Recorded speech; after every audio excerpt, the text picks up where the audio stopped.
O órgão público federal precisou incinerar mais de 2 bilhões de reais em insumos vencidos. Não foi roubo, não foi propina, não foi fraude.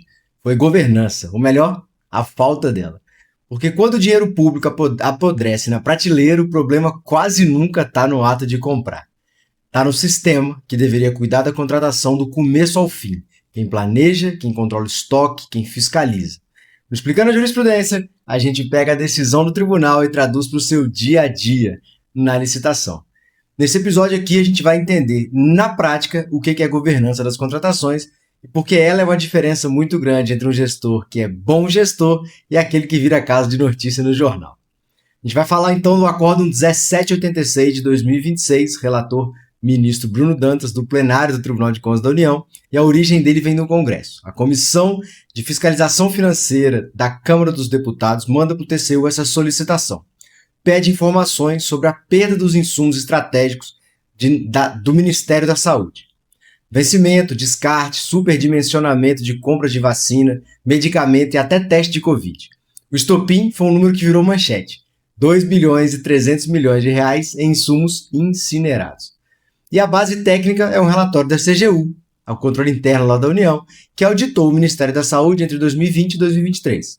Agora um detalhe que muda a leitura. A auditoria da CGU não foi feita para apontar culpado, nem para calcular prejuízo. Foi uma auditoria de avaliação estruturante. Ela olha o macro processo de gestão dos insumos e não fica focando muito em responsáveis, né? O objetivo dela era entender por que o dinheiro estava evaporando. E repara, nada disso é sobre quem ganha a licitação. É sobre o antes e o depois do certame. Dimensionar a demanda, guardar produto, controlar a validade, monitorar quem está recebendo as informações, os produtos. E na 14133 o nome disso é governança das contratações. Vamos lá. O que o TCU decide nesse acordo? E aqui é um ponto muito importante, que o pessoal lê de forma errônea. No dispositivo, o tribunal não condena ninguém, não aplica multa, não aponta responsável. Ele conhece a solicitação do Congresso, informa que o mérito está sendo apurado em outros 2 processos conexos e sobresta esse aqui, né, esse que a gente está estudando, até o julgamento daqueles. E aí vem aquela dúvida. Então o TCU não decidiu nada? Vamos lá. Decidiu sim, e essa é uma aula de como o controle funciona na prática. Deixa eu te apresentar aqui o conceito da Lei 14133, que são as 3 linhas de defesa lá do artigo 69. Pensa que são 3 barreiras que a gente tem no controle dos gastos públicos. A primeira, quem faz são os gestores, os agentes da estrutura do próprio órgão, a governança. A segunda é o pessoal da assessoria jurídica e do controle interno ali do órgão. E a terceira é o órgão central de controle interno, como está na lei, e nossos tribunais de contas. Agora, olha o caso por essa lente. A falha nasce na primeira linha. Falta de governança, estoque superdimensionado, demanda irregular do Ministério da Saúde. Aí vem o controle interno da União e o Tribunal de Contas da União, segunda e terceira linhas, e detectam essas informações e começam o acompanhamento. Por isso que o tribunal não responsabilizou ninguém ainda. Ele ficou registrado lá que ele já tem esse monitoramento desde 2023, com foco lá nas auditorias de acompanhamento. No voto, o que o relator põe? O objetivo é avaliar a maturidade dos processos e induzir melhorias permanentes. Por que isso importa? Porque governança é o dever da alta administração. Artigo 11, parágrafo único da lei. Não é tarefa do pessoal de compras, é de quem está no topo. Vamos passar para o texto aqui. É muito importante a gente trazer um acordo no TCU que é mais antigo, que ele mostra um levantamento de quase 1.700 organizações que somente 0,6% tem um nível de governança avançado. Mais de 60% é o quê? Insuficiente. Ou seja, esse é o retrato do nosso país. Vamos lá. Para a coisa que importa, né? O núcleo concreto, controle do estoque. Lá no artigo 40 da lei, a gente tem lá o planejamento das compras tem que definir quantidade e consumo provável. Além disso, tem que prever condições de guarda e armazenamento para evitar deterioração. O professor Rony Charles resume isso numa regra muito simples. Comprar de menos gera uma emergência antieconômica e comprar de mais gera uma deterioração e um custo de armazenamento muito alto. Os 2 extremos são falhas de governança. E os números da auditoria da CGU mostram exatamente esses 2 extremos. Vou mostrar aqui para vocês. O primeiro ponto importante vem no acórdão lá. tentativa de aquisição em 2024 de aproximadamente 90 milhões de testes de Covid-19. Quantitativo considerado totalmente superdimensionado, desconectado da demanda real, a gente está falando de 2024, tá? Cuja redução para cerca de 79 milhões de unidades só ocorreu depois da intervenção da CGU. A gente está falando da segunda linha de controle, ou da terceira, né? Dependendo da onde que essa determinação surgiu.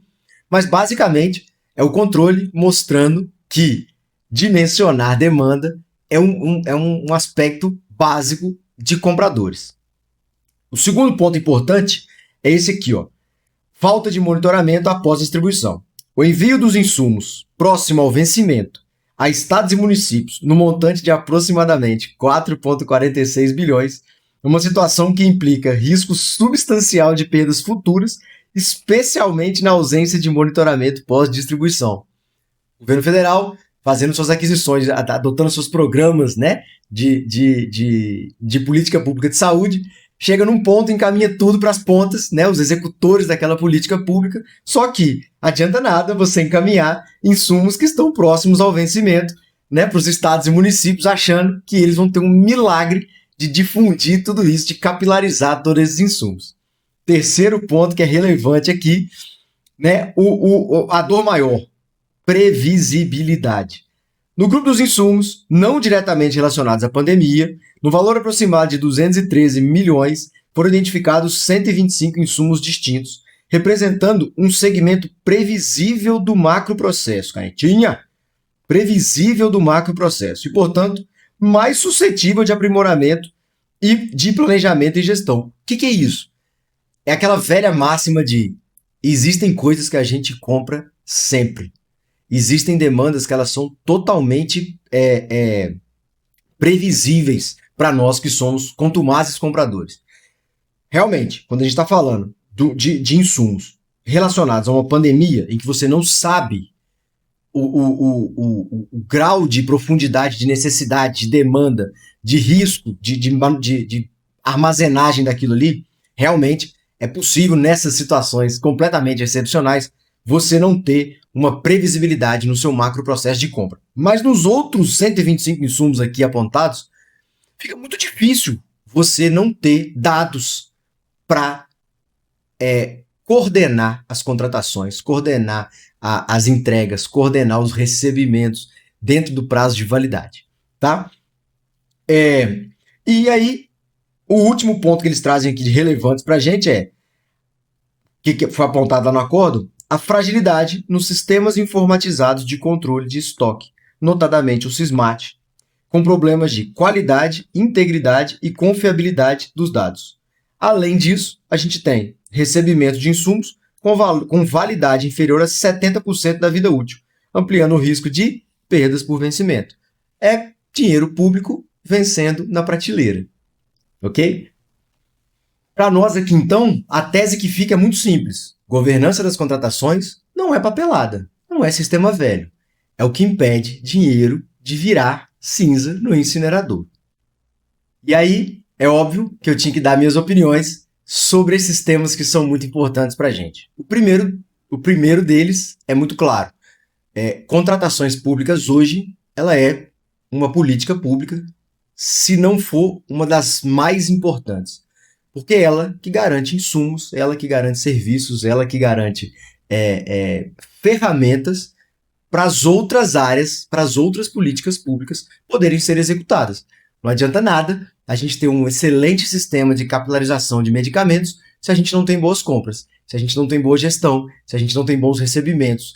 Não vai adiantar nada a gente ter vários programas de governo, convênios, acordos de cooperação, termos de parceria, se a gente não tiver contratações públicas que atendam, que promovam eficiência na aquisição dos insumos que serão utilizados, insumos e serviços, né, que serão utilizados na execução das políticas públicas.